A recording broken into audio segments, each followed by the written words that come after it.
将悪魔逃げるわけにはいかねえ第8特殊消防隊出動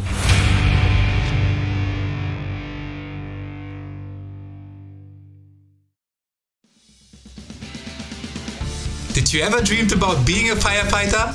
Since the new season of Fire Force is coming, I have to reignite the fire of the first season and take a look at it.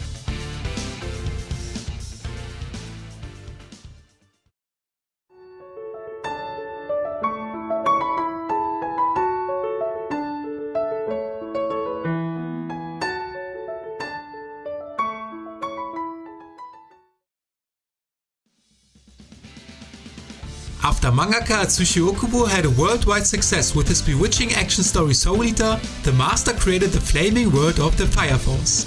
David Production produced it. They are also known for Cells at Work and JoJo's Bizarre Adventure. The first season of Fire Force has 24 episodes.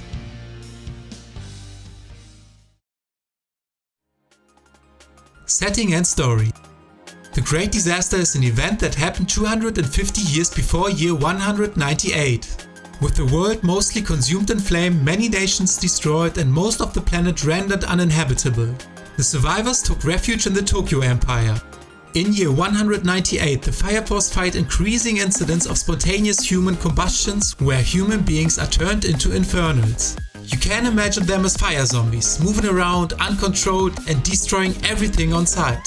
While the Infernals are first generation cases of spontaneous human combustion, later generations possesses pyrokinesis while retaining human form. The Fire Force was formed by combining people with these powers. Our main character Shinra is a third generation pyrokinetic who gained the nickname Devil's Footprints for his ability to ignite his feet at will. Shinra lost his family at a young age due to a fire, and everyone treats him like a demon because of his habit to grin whenever he's nervous or uncomfortable. And he really looks like a demon when he does it. He joins the Special Fire Force Company 8, which features other pyrokinetics who dedicated themselves to ending the infernal attacks for good, while investigating other companies for potential corruption. Shinra tries to get to the truth how his family really died.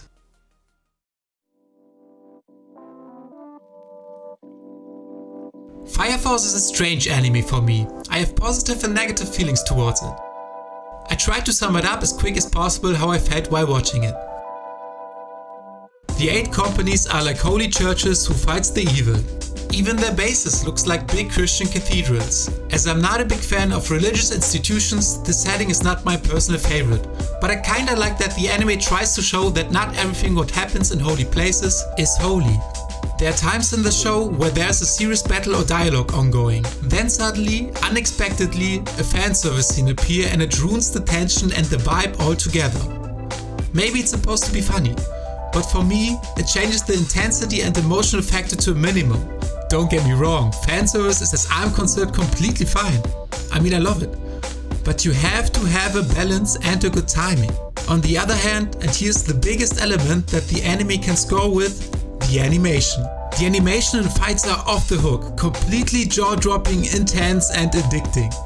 As far as the artistic implementation is concerned, Fire Force is an absolute anime heavyweight of 2019. No matter whether flaming flames flicker across the screen, heavy attacks make the earth shake, the anime does a lot in almost every fighting sequence. And don't forget the opening. The opening is so dope. Every time I hear it, I have the desire to jump around and have the belief to achieve anything. The Fire Force opening theme is called Inferno by the band Mrs. Green Apple from their 4th album Attitude and has almost 60 million clicks on YouTube. So, conclusion time. The question is Fire Force entertaining? And as far as I can tell, the answer is hell yeah. People expect every anime to have a story as epic as Full Metal Alchemist, beat-provoking as Tokyo Ghoul, have emotions running as deep as Anohana, humor as side-splitting as Psyche K, and if they don't, they are ready to bury an anime before the first season is even over. Shinra is one of the best fighters I've seen in years. So good, it makes me wonder why Sanji's kicks from One Piece feel like 20 years of bad fighting animation. The fight scenes are the main selling point of any battle shonen, and they are done extremely well in this series. I enjoyed watching it, and not everything has to be perfect for it. What do you think about it? Is it trash or something to watch out for? Comment, and if you liked my video then give me a thumb up and subscribe! Peace. And if you don't know